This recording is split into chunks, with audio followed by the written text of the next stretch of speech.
अस्सलाम वालेकुम। मैं हूं मोहम्मद हामिद जावेद और आप देख रहे हैं DPN टीवी।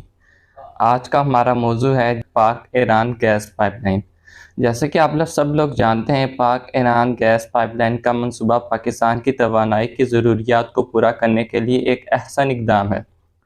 ये अगर हम इसकी तारीख़ में जाएँ तो ये तकरीबन आज से 11 साल पहले मार्च 2013 में ये मंसूबा साइन किया गया और इसका स्टार्ट पाकिस्तान ने लिया। इसका बेसिक मकसद यही था कि पाकिस्तान अपनी गैस की और दूसरी तवानाई की बुनियादी ज़रूरियात पूरी करना चाहता था, जिसके लिए ईरान वो वाहिद कंट्री था जिससे पाकिस्तान को मुनासिब नरख़ों पर गैस मिल रही थी। इसके नतीजे में फ़ैसला किया गया कि पाकिस्तान ईरान से गैस ख़रीदेगा और अपनी तवानाई की ज़रूरियात पूरी करेगा। लेकिन वक्त गुजरने के साथ साथ इस माहदे में कुछ ऐसे अप्स एंड डाउन आए कि पाकिस्तान इस गैस पाइपलाइन मंसूबे को मुस्तकिल मिजाजी के साथ जारी नहीं रख सका। अगर जारी पाकिस्तान नहीं रख सका तो दूसरी तरफ से ईरान ने अपना काम मुकम्मल और मुस्तकिल मिजाजी के साथ किया। अगर हम शुरू का देखें तो इस गैस पाइपलाइन के अंदर इंडिया भी शरीक था। इंडिया भी दावेदार था इस गैस को लेने का, मगर इंडिया ने आहिस्ता आहिस्ता इस गैस को लेने से इनकार कर दिया और पाकिस्तान वो वाहिद मुल्क रह गया जिसने ये गैस पाइपलाइन में साइन किए थे और इसे ख़रीदना थी।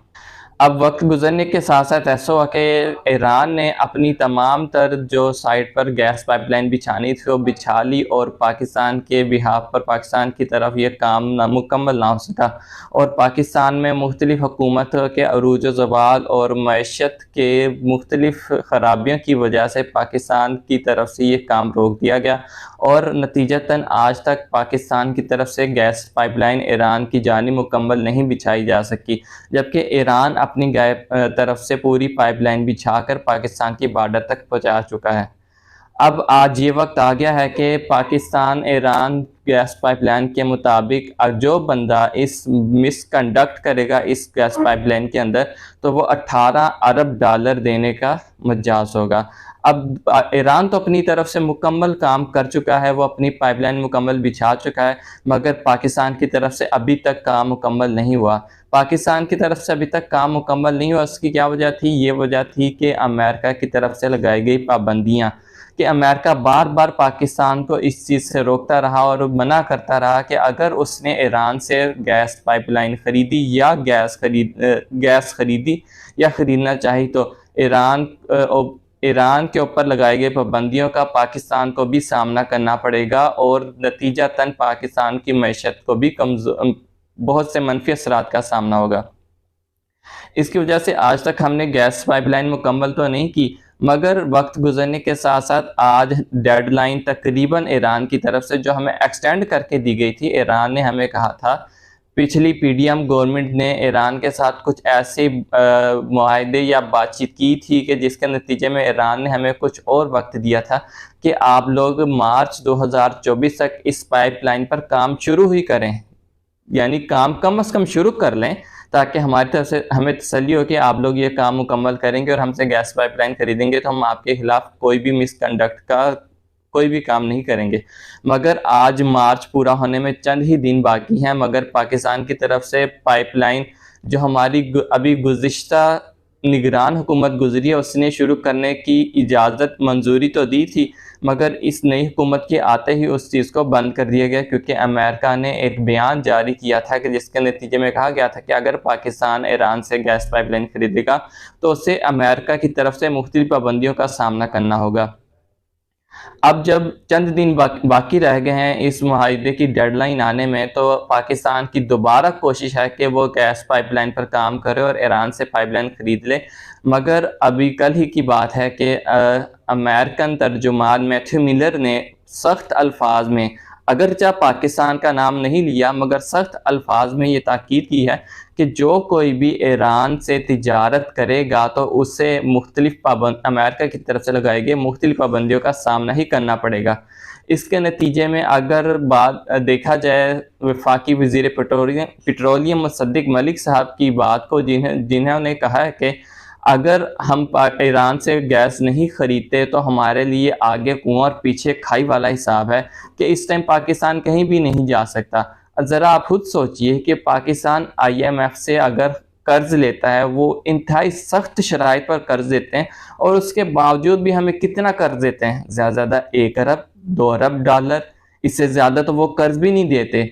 अगर अब पाकिस्तान हमारा IMF से कर्ज लेने का कहा है, वो भी 3 से 4 साल या 2.5 से 3 साल की मुद्दत के लिए, उसमें भी पाकिस्तान को सिर्फ इतनी उम्मीद है कि उससे से ज़्यादा अगर मिल गया तो 3-4 अरब डॉलर ही मिलेंगे, इससे ज़्यादा नहीं मिलेगा।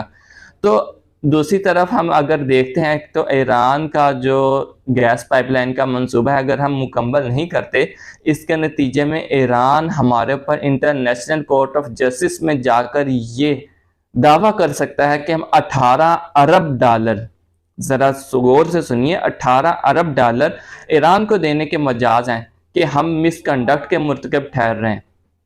अगर हम ईरान से ये गैस पाइपलाइन ख़रीद लेते हैं तो हमें 18 अरब डॉलर भी नहीं देना पड़ेंगे और दूसरी तरफ ये सस्ती गैस भी हमें मिल जाएगी, जो कि हम आज अपने मुल्क में देख रहे हैं। आए दिन LPG की कीमतें बढ़ रही हैं और दूसरी तरफ हमारी जो सुई नॉर्दर्न और सुई नदरन गैसेस हैं, आए दिन वो अपने टैरिफ बढ़ा रही हैं। तक अगर हम चंद महीने पहले का टैरिफ देखें और आज का टैरिफ देखें तो बहुत ज़्यादा बढ़ चुका है। इसकी बुनियादी वजह यही है कि हमारे पास गैस की किल्लत है और दूसरी हमारी खपत बहुत ज़्यादा है। अगर हमारे पास ईरान से गैस आ जाती है तो हमारी ये चीज़ भी, गैस की किल्लत और खपत भी बराबर हो सकती है, बल्कि हमें गैस मुनासिब नरखों से भी कम में मिलेगी।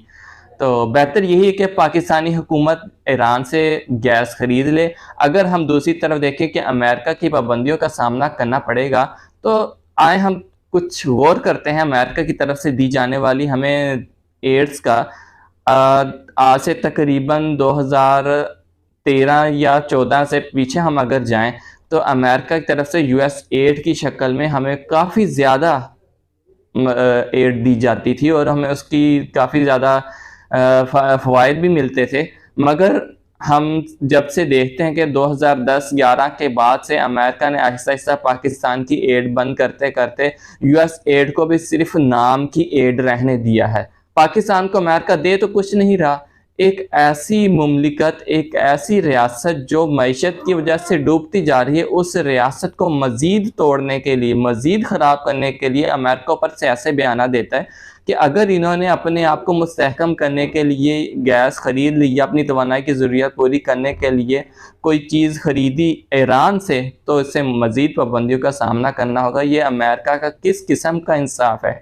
ये किस किस्म के बैनुल अक़वामी इंसाफ के या बैनुल अक़वामी हकूक़ के दावेदार हैं जो पाकिस्तान को इस हालात में भी इस तरह की मजबूरियों में मज़ीद मजबूर कर रहे हैं। अगर हम अपने पड़ोसी मुल्क इंडिया को देखें तो आपको याद होगा आज से 1 साल पहले जब रशिया और यूक्रेन की जंग के बाद अमेरिका ने मुख्तलिफ़ किस्म की रूस पर पाबंदियाँ आयद की थी, जिनमें सबसे बड़ी पाबंदी रूस का तेल ख़रीदने पर थी। तो उसमें सबसे बड़ा रूस का तेल का ख़रीदार इंडिया ही था। जी हाँ, इंडिया ही था। इंडिया के तो अमेरिका के साथ ताल्लुकात ख़राब नहीं हैं, ना ही इंडिया को अमेरिका ने कोई पाबंदियाँ लगाई, बल्कि इंडिया ने रूस से तेल ख़रीदा भी। ख़रीदने के बाद उसकी अपनी ज़रूरियात पूरी करने के बाद वो लोग जो वो ममालिक जो अमेरिकन पाबंदियों की वजह से रूस से तेल नहीं खरीद सकते थे, इंडिया ने उनको रूसी तेल खरीद कर इनडायरेक्ट सेल किया, यानी दरमियान में अपना और मज़ीद मुनाफा भी कमाया और अपनी मैशत को स्ट्रॉन्ग कर लिया। अभी चंद ही दिन पहले की बात है कि जो इंडियन बिलियनियर्स हैं वो बीजिंग के बिलियनियर्स को क्रॉस कर चुके हैं। यानी इंडिया इतनी ज़्यादा अपनी मैशत मजबूत करने के साथ साथ इंडिया के जो इंडिविजुअल्स हैं, जो इंडिविजुअल बिजनेसेस हैं या बिजनेस टाइकन्स हैं, वो अपनी इतनी ज़्यादा असासे बना चुके हैं। तो पाकिस्तान दूसरी तरफ से एक अपनी रियासती लेवल पे अपने आप को मजबूत नहीं कर पा रहा। अगर अमेरिका इस चीज़ का दावेदार है कि वो तमाम ममालिक के साथ एक जैसा सलूक करता है, तो इसमें पाकिस्तान के साथ इस तरह का सलूक क्यों किया जा रहा है? अमेरिका को तो कोई नुकसान नहीं होगा अगर ईरान से पाकिस्तान गैस खरीद लेगा, मगर अगर पाकिस्तान ईरान से गैस नहीं खरीदेगा तो इसको 18 अरब डॉलर का नुकसान होगा, जो कि बिल्कुल भी पूरा नहीं किया जा सकता। और ये बात वाज़े तौर पर कही जा सकती है कि अगर अब ईरान के साथ हमने मिसकंडक्ट किया तो Iran international court of justice में जाने से गुरेज नहीं करेगा। और ये भी बात वाज़ेह है कि हमने 10-11 साल कोर्ट में अगर हमारा केस लगा तो वो पूछेंगे हमने 10-11 साल कहाँ गुजारे। अगर हम ईरान से गैस पाइपलाइन नहीं खरीद सकते तो हमने उनके साथ मुआहदा क्यों किया। उसके नतीजे में आप खुद जानते हैं कि कोर्ट क्या फैसला देगी। तो हम अपील करते हैं और ये कहते हैं कि हुकूमत पाकिस्तान को कि वो अपने हुकूमती फ़ैसलों में मजाज है अपने फ़ैसले का, लेकिन अगर अवामी राय का एहतराम करें तो अवाम इस टाइम मज़ीद पाबंदियों को, मज़ीद मुश्किलात और मज़ीद सख्तियों को झेलने के काबिल नहीं हैं। आप ईरान से अपनी गैस ख़रीदें और अल्लाह ताला पर भरोसा करते हो अपनी मईशत को हलाल तरीके से, अच्छे तरीके से आगे बढ़ाएं। बेशक अल्लाह ताला हमारा हामी नासिर होगा।